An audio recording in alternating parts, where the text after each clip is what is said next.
Everybody makes mistakes, but some errors can cost you way more than others. If you are new to crypto, you'll want to avoid some beginner missteps that could reduce your trading potential. And that's what this video is all about. Today, I'll be sharing 5 crucial crypto investment mistakes you need to steer clear of. So the first mistake is falling for FOMO, getting caught up in the hype.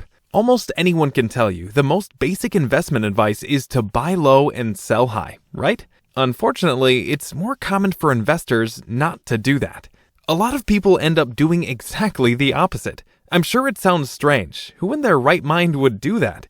But it's actually pretty understandable and something you need to monitor in yourself too. FOMO describes feeling like if you don't buy something now, you might regret it later. As an example, consider what often happens to Dogecoin when Elon Musk tweets about it. Immediately, the masses rush to buy into the coin, which pumps the price, and the cycle continues. People buy in all the way to the top, believing that they are getting a great deal and eager not to miss the rocket. But in reality, Dogecoin's price really only peaks for a brief period after the tweet. Pretty much every time, the price starts its descent, and expectations transform into panic. If you get drawn in, you might end up buying high because of FOMO and selling low because of panic. There is an extra technique later in the video I'll cover to help fight the FOMO mindset. But the general idea is to keep your wits about you, avoid the hype train, and stay calm when the price bumps hit. Moving on, the second mistake is setting unrealistic expectations. Have you ever heard stories about people getting rich off crypto overnight? Everyone has. The endless tales like these are exactly why you might build very optimistic expectations about investing in crypto. But you always need to remember that investing in crypto is inherently risky. While the upside can be very bright, the downsides can bite just as hard.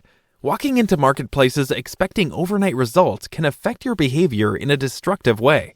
For example, you might easily end up falling for marketing campaigns from projects that don't really have any serious prospects.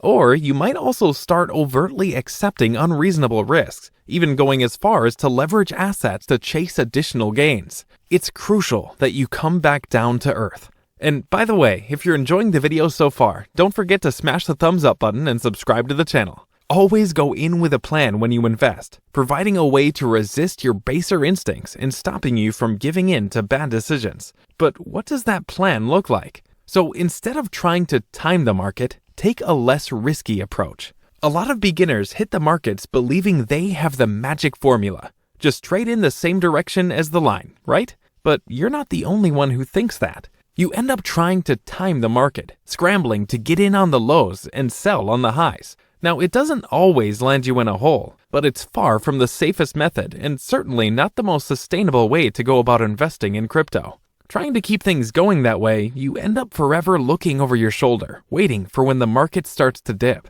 And make no mistake, the market in crypto can dip very quickly. Do you really want to be checking Binance 100 times a day, making sure the price hasn't moved in the wrong direction? Well, I don't know about you, but that doesn't sound very appealing to me. So what can you do instead? Well, a very simple way to get started is called dollar cost averaging. It may sound a bit fancy on the surface, but bear with me. Let's say you have $1,000 to invest. If you try to time the market, you might attempt to invest it all, buying the dip.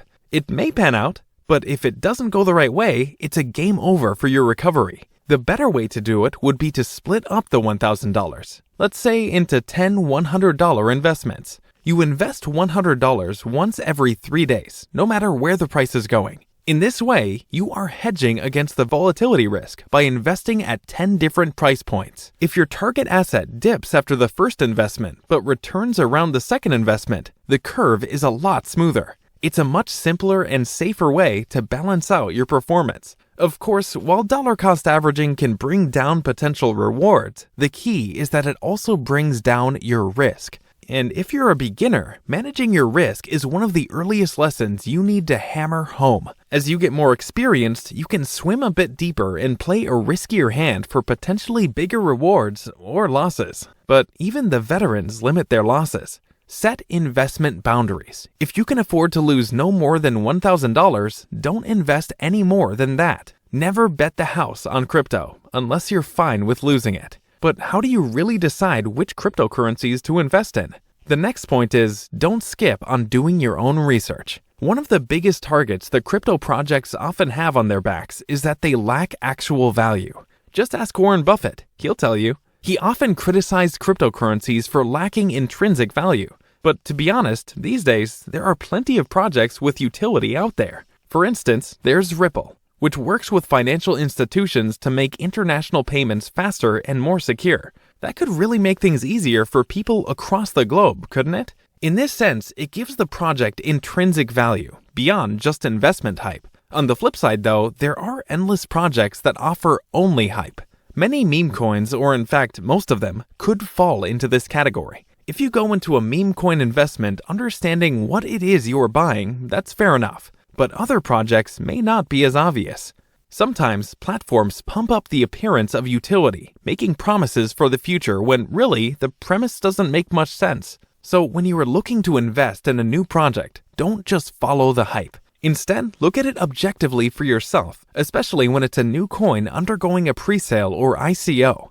Ask yourself, does it really have something to offer? Or is it just buzzwords and heavy marketing to give the appearance of value? Last but not least, you have to avoid security breaches and scams. Have you ever heard of Mark Cuban, the Shark Tank billionaire guy who helped invent streaming? He probably knows his way around a computer, right? Well, even he managed to get stung by a crypto security breach. By downloading a fake version of MetaMask, he ended up losing around $1 million.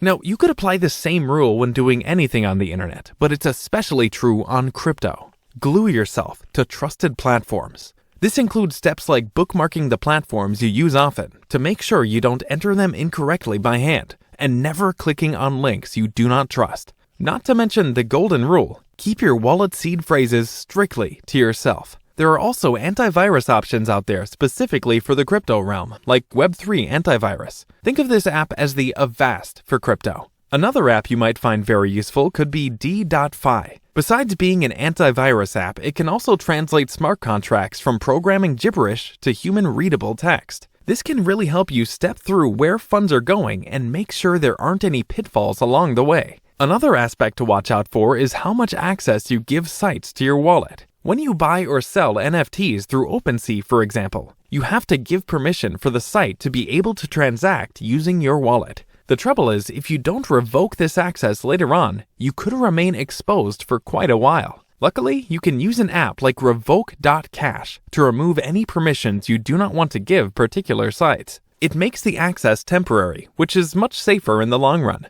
And speaking of safety, the wallet you choose could end up being the most crucial point. Newcomers should probably stick with software wallets in the beginning, but it's pretty much standard practice to switch to hardware wallets as you mature as an investor and build more assets. The best hardware wallets you can invest in currently are from Ledger. They're a lot more secure than software wallets and could save you some stress later on. To recap, so that's a wrap for this video. You learned how falling prey to FOMO can lead to impulse decisions and how it's crucial to steer clear of the hype to stay rational. You also saw the dangers of unrealistic expectations and the importance of using a strategy like dollar cost averaging to help smooth out volatility. Don't forget that conducting research before investing in a crypto project is crucial. Make sure you don't just chase trends, but locate the true utility or potential of an asset. Lastly, I showed you how to defeat the major security breaches and scams out there while maintaining robust security practices by grabbing some useful tools. Remember, the crypto world is filled with opportunities, but navigating it safely requires knowledge and caution. Before you go, don't forget to smash the thumbs up button and subscribe to the channel. I'll talk to you soon.